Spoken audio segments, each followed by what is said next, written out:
Schoeppey, you'll be the first one to answer this question.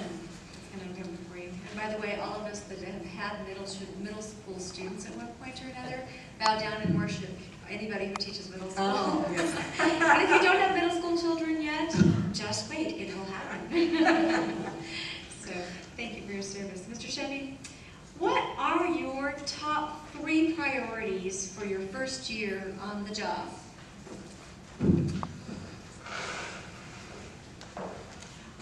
My first priority is looking at curriculum instruction, looking at what we are currently doing with our kids to ensure that every school makes adequate yearly progress. I think that is so extremely important that we don't want schools labeled in need of improvement. We want our kids to be getting a great education. And so I think that's a top priority for me, is to make sure that all of our schools have the capability, the resources that they need to be able to make AYP. The second priority would be to make sure we have a balanced budget, to look at that budget and make sure that we're using that budget effectively to help schools achieve that AYP, to provide resources for teachers in that classroom that are working every day with those students in the learning process. I think my third priority, after having been here a few days and examining the district, I think my third priority is to work to bring unity and a focus to the school district. I feel right now the impression is that there's, some people that don't feel like they're engaged with the district and that they're not being listened to and that kind of thing. And I think that's important, that we all get together. Great schools in this district, great test scores, great teachers, great leaders, but I think we've got to pull together and we've got to focus and all be going in the same direction. So I think that'd be a priority for me, is to build that unity in the school district. Thank you, Mr. Schoeppey. Mr. Rayburn. Well, my first priority would be kids, my second priority would be kids, and my third priority would be kids. I think we've got to raise, we've got to continue. I mentioned that extremely competitive world that exists out there that our kids are moving into. We have to prepare them for that, which means we need to raise the overall achievement level of our schools. And we also, at the same time we're raising the achievement level, we have to close that gap that just exists between some of our students that may come from more difficult backgrounds or for whatever reason are having a tough time learning. And to do that, you focus on the people who are delivering that education, your teachers.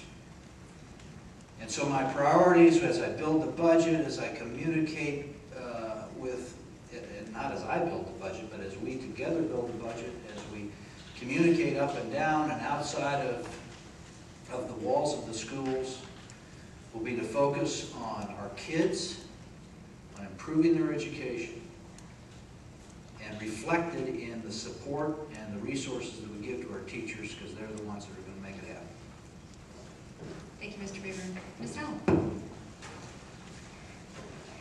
My first priority would be to learn and to listen in terms of what is going on, and to engage all of the stakeholders in the best process that can be determined, because there's no, from my perspective, cookie cutter way of doing it.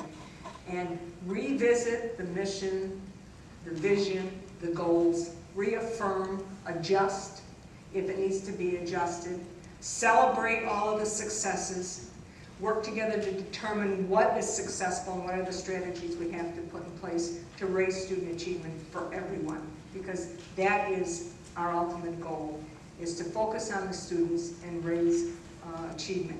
I think through that process of engagement, I think that becomes the beginning of a healing process and working together towards common goals for the entire district, and becoming visible within the community to establish my leadership within the community of the district.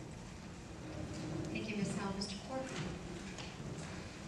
I have overarching goal, I guess I'll start off with, it's the number one thing, and then I'll deliver 3 things behind it, is I want this community to say, I'm proud of Falcon Schools. I'm not proud just of Stetson Elementary or Woodman Hills or Horizon Middle School or Sand Creek High School. I'm proud of Falcon. And that those kind of communications and talks are happening at the grocery store, at the post office, at your churches. And there's an assignment. How do we get there? Now, well, there's 3 things in my mind that are the priorities then. One is that we have to have that engagement of students. That's a delivery, okay, that has to be there for us. A second thing is that we have to be able to build up partnerships within this community, because to educate kids right now, it can't just be teaching staff, and it can't just be parents. And if you look at what I've done in District 11 in terms of building partnerships, which didn't have them, okay, there was no trust there in terms of partnerships. Children's Crowd, Youth Symphony, Imagination Celebration, Space Foundation, Peterson Air Force Base, and I kind of go on and on and on.